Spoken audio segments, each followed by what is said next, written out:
आज सेवा भारती द्वारा हमारी बहनों के विवाह के लिए जो तैयारी की जा रही है, मुझे जब बताया कि आज मेहंदी रस्म है और शादी रविवार को है, तो मैंने सोचा कि एक छोटा सा कार्यक्रम होगा और उसमें हमारी बहनों पे मेहंदी लग रही होगी, लेकिन ये कार्यक्रम तो शादी से भी बड़ा नजर आ रहा है।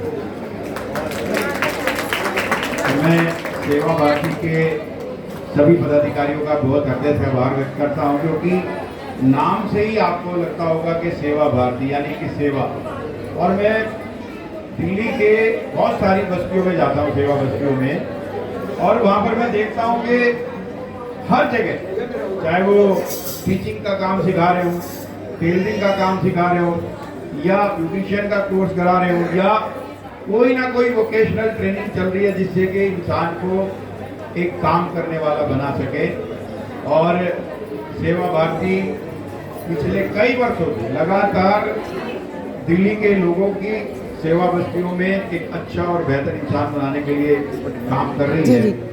और मुझे भी कभी कभी सेवा करने का मौका मिल जाता है। जब कोरोना का समय था तो मुझे याद है कि स्टेट बैंक कॉलोनी में मेरा एक कार्यालय है, तो हमने उसको सेवा भारती को डेडिकेट कर दिया था।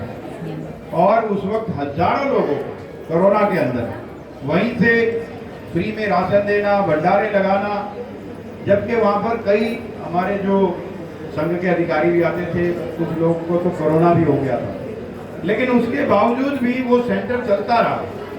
और यही सेवा की मिसाल है।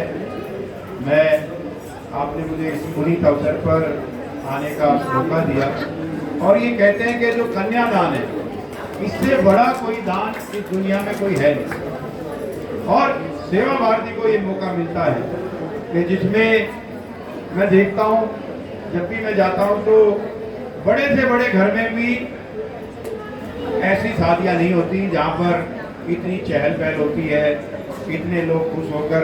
अभी मैं देख रहा था कि हमारी बहनें डांस कर रही थी यहाँ पर, तो ये लोग भी कितने खुशनसीब हैं कि आपकी बारात में देखो कितने लोग शामिल हैं।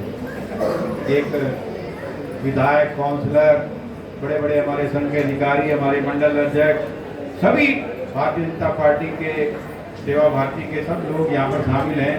तो आप लोगों के लिए भी ये बहुत पुनीत अवसर है। मैं सभी को बहुत शुभकामनाएं देता हूँ, और आपके उज्जवल भविष्य के लिए और नए जीवन के लिए बहुत शुभकामनाएं देता हूँ कि आने वाले वर्षों में आपका एक नया जीवन शुरू होने वाला है। और जब भी शादी होती है तो इंसान के हाथ में एक रेखा होती है जिसको हम भाग्य रेखा बोलते हैं, लेकिन शादी के बाद दो भाग्य रेखा हो जाती है, पत्नी की भी जुड़ जाती है। और मैं खुद देखता हूँ कि मेरा भाग्य शादी के बाद बदल गया था, यहाँ पर भी बदलने वाला है, क्योंकि दो फेट लाइन साथ चलने लगती है। तो मैं एक बार पुनः आप सबको बहुत बहुत शुभकामनाएं और उज्जवल भविष्य की बहुत शुभकामनाएं।